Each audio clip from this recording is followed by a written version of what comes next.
इस वीडियो में हम देखेंगे frequency spectrum of amplitude modulated wave.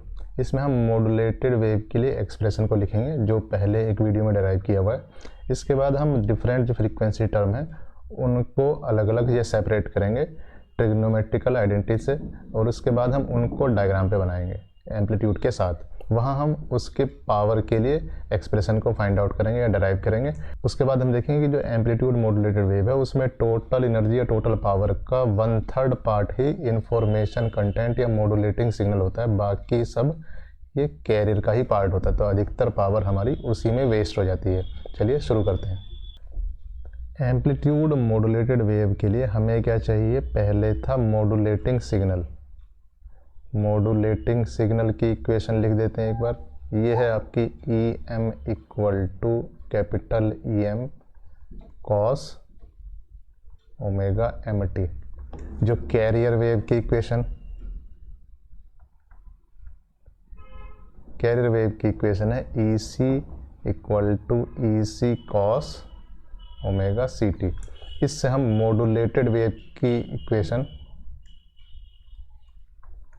हम लिख सकते हैं, जो कि पहले दूसरे वीडियो में डिराइव की हुई है। ये हो जाएगी E will be equal to E C 1 plus M A cos omega M T cos omega C T.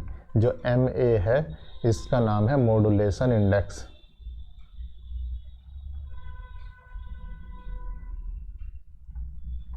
अब देखिए इसको हमें देखना है, तो इसमें ये जो इधर लिखा हुआ है ये कॉम्प्लेक्स टर्म है, इसे अलग अलग कर लेते हैं सेपरेट। तो पहला काम है ब्रैकेट को खोल देना, तो ब्रैकेट को खोल देते हैं तो ये हो जाता है E C cos omega C T. तो ये सेपरेट टर्म बन गया, प्लस तो ये दूसरा टर्म हो जाएगा कितना, ये हो जाएगा M A E C cos omega M T cos omega C T.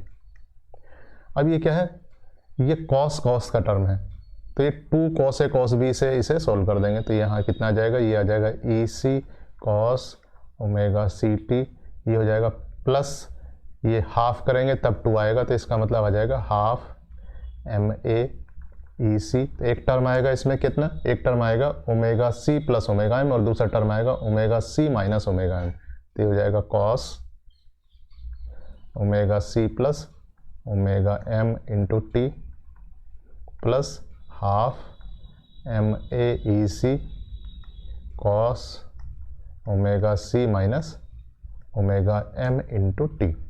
तो इस तरीके से देखिए यहाँ अब हर एक टर्म में एक ही फ्रीक्वेंसी है।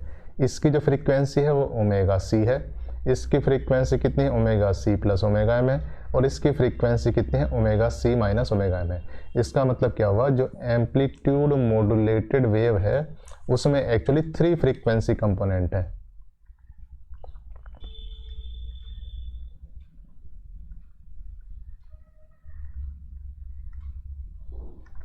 पहले फ्रीक्वेंसी कंपोनेंट है, ये फ्रीक्वेंसी है ओमेगा सी।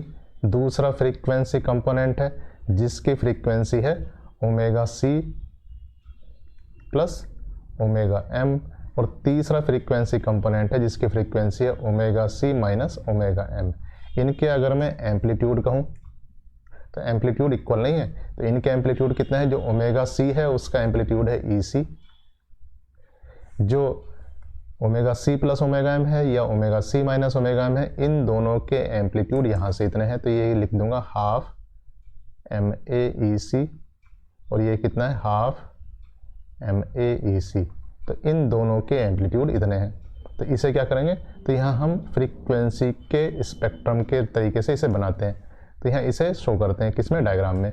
डायग्राम में देखिए अगर मैं यहाँ कहूँ कि ये फ्रीक्वेंसी है इस तरफ, और यहाँ मैं कहूँ ये ओमेगा सी है, तो यहाँ कहीं होगा omega C plus omega M, और इसी के जितना इस तरफ है उसी के सिमेट्रिक इस तरफ ये होगा omega C minus omega M. यहाँ अगर इधर मैं इसका कंपोनेंट का एम्पलीट्यूड बनाऊं तो यहाँ से कंपोनेंट का एम्पलीट्यूड बनेगा, इसे मैं कह दूंगा कितना, ई सी है। अब देखिए हाफ, अगर मैं एम ए को कहूँ 1 है, मैक्सिमम कितना हो सकता है एम ए 1, तो ये हाफ ई सी होगा। और एम ए की वैल्यू 1 से कम होगी, इसका मतलब ये जो वैल्यू होगा हाफ एम ए ई सी, ये आधे से कम ही होगा। तो आधा तो यहाँ तक है और इससे कम ही होगा, इसका मतलब यहाँ कहीं मैं बना देता हूँ इसे। जितना कंपोनेंट ये होगा उतनी लंबाई का कंपोनेंट ये होगा। तो एक उसके लोअर साइड में है और एक अपर साइड में है, तो एक्चुअली ये क्या हुई, लोअर साइड फ्रीक्वेंसी हुई। और ये क्या हुई, अपर साइड फ्रीक्वेंसी है। और ये क्या है, एक्चुअली ये कैरियर फ्रीक्वेंसी है।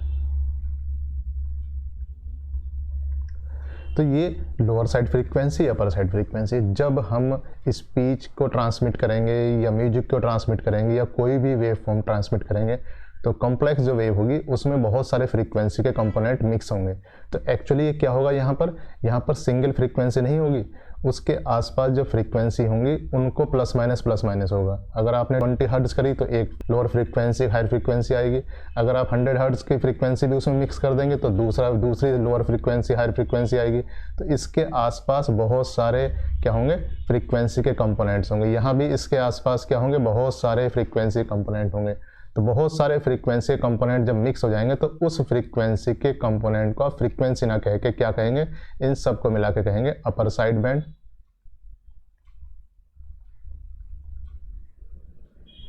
और इन सब को मिला के कहेंगे आप लोअर साइड बैंड। और उसको शॉर्ट में लिख देते हैं क्या, ये हो जाएगा आपका LSB और इसे हम कह देंगे USB। तो ये अपर साइड बैंड है और ये लोअर साइड बैंड है, ये कैरियर फ्रीक्वेंसी है। अब अगर हम वैसे ही देखें, इसका एम्पलीट्यूड इतना ज़्यादा है और इनका एम्पलीट्यूड कम है, तो अब देखते हैं कि इनका पावर का रेशियो कितना है। एम्पलीट्यूड्स को दोबारा से लिख देते हैं, तो फ्रीक्वेंसी, एम्पलीट्यूड, RMS वैल्यू और पावर। फ्रीक्वेंसी कितनी है, ये है फ्रीक्वेंसी ओमेगा C, इसका एम्पलीट्यूड है EC, तो इसकी RMS वैल्यू हो जाएगी EC/√2। अगर हम इस वेव को एक R रेजिस्टेंस पर अप्लाई करें तो पावर कितनी होगी, पावर जब हम क्या करेंगे R रेजिस्टेंस पर अप्लाई करेंगे तो ये RMS का स्क्वायर यानी कि EC/√2 का स्क्वायर अपॉन R इसमें पावर हो जाएगी। ऐसे ही ये कैरियर के लिए है, कैरियर कंपोनेंट। और जो लोअर साइड बैंड का कंपोनेंट है उसकी फ्रीक्वेंसी कितनी है, omega C minus omega M, और उसका एम्पलीट्यूड है हाफ MAEC और उसकी RMS वैल्यू हो जाएगी हाफ MAEC/√2। तो उसकी पावर हो जाएगी कितनी, MA² EC का, उसकी हो जाएगी हाफ MAEC/√2 का स्क्वायर अपॉन R। ऐसे ही जो अपर साइड बैंड होगा उसकी फ्रीक्वेंसी होगी omega C plus omega M, ये हो जाएगी हाफ MAEC एम्पलीट्यूड और RMS वैल्यू हो जाएगी हाफ MAEC/√2। और जो पावर उसमें होगी वो होगी हाफ MAEC/√2 यानी कि ERMS का स्क्वायर अपॉन R। अगर मैं कहूँ दोनों साइड बैंड की पावर कितनी है, तो दोनों साइड बैंड की पावर ये है, तो ये इसे कैरियर की पावर कह सकते हैं। तो PC पावर इन कैरियर कितनी हो जाती, EC, ये जो ये है यही पावर इन कैरियर है, तो यह है EC का स्क्वायर अपॉन 2R। अगर मैं कहूँ PLSB ये कितनी है, ये इसमें है, तो इसका मतलब ये हो जाएगी कितनी, MA² EC² अपॉन √2 का स्क्वायर 2 है, 2 का स्क्वायर 4 है, तो ये हो जाएगी 8R। अगर मैं कहूँ PUSB ये कितनी हो जाएगी, ये भी इतनी हो जाएगी MA² EC² अपॉन 8R। अगर मैं इन दोनों को मिलाऊं या कह सकता हूँ इन दोनों को ऐड कर दूं तो दोनों साइड बैंड की पावर आ जाती। तो इसे मैं लिख देता हूँ P साइड बैंड कितनी हो जाएगी, इसका सम हो जाएगा PLSB plus PUSB equal to कितना हो जाएगा, ये बराबर ही है, तो इसका मतलब 8 की जगह यहाँ 4 हो जाएगा, तो हो जाएगा MA² EC का स्क्वायर अपॉन 4R PC। तो ये एक्चुअली साइड बैंड की पावर है। अगर मैं कहूँ टोटल पावर कितनी है एम्पलीट्यूड मॉड्यूलेट वेव में, तो इसे कह सकता हूँ PAM। PAM कितना हो जाएगा, कैरियर की पावर, कंपोनेंट की power, plus PLSB plus PUSB, या क्योंकि दोनों का सम तो मैंने कर ही रखा, तो इसे मैं कह सकता हूँ PC प्लस PSB। तो ये हो जाएगा EC square upon 2R plus MA square EC square upon 4R। यहाँ पर अगर मैं EC स्क्वायर अपॉन 4R को अगर मैं कॉमन ले लूँ, तो यहाँ एक्चुअली क्या बचा 2, और यहाँ क्या बचा प्लस MA स्क्वायर। ये PAM है, या एम्पलीट्यूड मॉड्यूलेटेड वेव की टोटल पावर है, तो ये उसके लिए एक्सप्रेशन है। अगर देखिए साइड बैंड का एक्सप्रेशन है वो ये है PSB। तो साइड बैंड की जो फ्रीक्वेंसी है वो omega C plus omega M या omega C minus omega M है, उसी में ओमेगा एम है, इसमें कहीं ओमेगा एम नहीं है। तो ये पावर एक्चुअली हमारी कैरियर को ले जाने में वेस्ट हो रही है। तो अगर मैं कहूँ इन्फॉर्मेशन कंटेंट मुझे निकालना है, तो PSB का रेशियो चाहिए होगा। तो अगर देखिए यहाँ पर रेशियो देखता हूँ कि साइड बैंड का और इसका रेशियो कितना है, तो PSB यानी कि साइड बैंड की पावर अपॉन PAM, ये देखिए कितना है, तो ये कितना है MA स्क्वायर EC का square upon 4R into AM से डिवाइड करना, तो ये हो जाएगा EC square 2 plus MA square upon 4R। अब यहाँ देखिए 4R से 4R कैंसिल हुआ, EC स्क्वायर से EC स्क्वायर कैंसिल हुआ, तो ये हो जाता है MA square upon 2 plus MA square. अब यहाँ पर देखिए ये MA पर डिपेंड करेगा कि उसमें साइड बैंड में कितनी पावर है। हम चाहते हैं कि साइड बैंड जिसमें आपकी मॉड्यूलेटिंग सिग्नल की फ्रीक्वेंसी है या उसकी इन्फॉर्मेशन है वो अधिक से अधिक हो, तो मुझे ये चूँकि मैक्सिमाइज करना है, तो इस एक्सप्रेशन को फिर से मैं दोबारा लिख लेता हूँ थोड़ा सा मॉडिफाई करके, तो हो जाता है 1/1 प्लस 2 MA स्क्वायर। तो अगर मुझे PSB अपॉन PAM को मैक्सिमाइज करना है, तो मैक्सिमाइज इसे करने के लिए मुझे क्या करना होगा, इसे मुझे मिनिमम करना होगा। तो 2/MA square should be minimum, या MA स्क्वायर या MA ये मुझे क्या करना होगा, मैक्सिमम करना होगा। तो इसकी मैक्सिमम वैल्यू कितनी है, ये है 1। ये कब मैक्सिमम होगी, at MA equal to 1।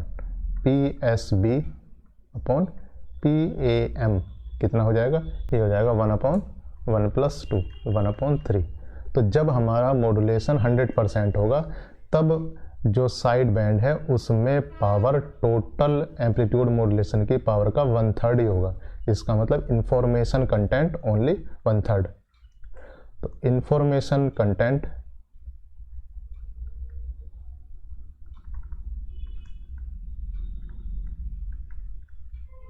will be 1/3 of the total. इस तरीके से हमने देखा कि जो एम्पलीट्यूड मॉड्यूलेटेड वेव है उसमें एक्चुअली 3 फ्रीक्वेंसी हैं। एक फ्रीक्वेंसी वही है जो कैरियर की फ्रीक्वेंसी है, और 2 फ्रीक्वेंसी उसके दोनों साइड हैं, omega C plus omega M और omega C minus omega M. तीनों के एम्पलीट्यूड बराबर नहीं है। जो कैरियर है उसका एम्पलीट्यूड बहुत ज़्यादा है, और जो साइड फ्रीक्वेंसीज है उनके एम्पलीट्यूड कैरियर के फ्रीक्वेंसी के एम्पलीट्यूड के हाफ से भी कम है। और यहाँ देखते हैं कि जब हम पावर कैलकुलेट करते हैं, तो जो साइड बैंड में पावर है वो टोटल पावर का मैक्सिमम जो अगर करेंगे कैलकुलेट, तो 1/3 ही हो सकता है। तो नॉर्मल केस में उससे कम ही होगा। तो इन्फॉर्मेशन कंटेंट उसमें काफ़ी कम होता है, इसलिए इसमें काफ़ी पावर कंज्यूम हो जाती है। इसलिए एम्पलीट्यूड मॉड्यूलेशन की टेक्निक इतनी अच्छी नहीं है। इसके अलावा इसमें नॉइज़ भी काफ़ी होता है, या कह सकते हैं नॉइज़ भी एम्पलीफाई हो जाता है। तो इस वजह से इसको कम यूज करते हैं। Thank you.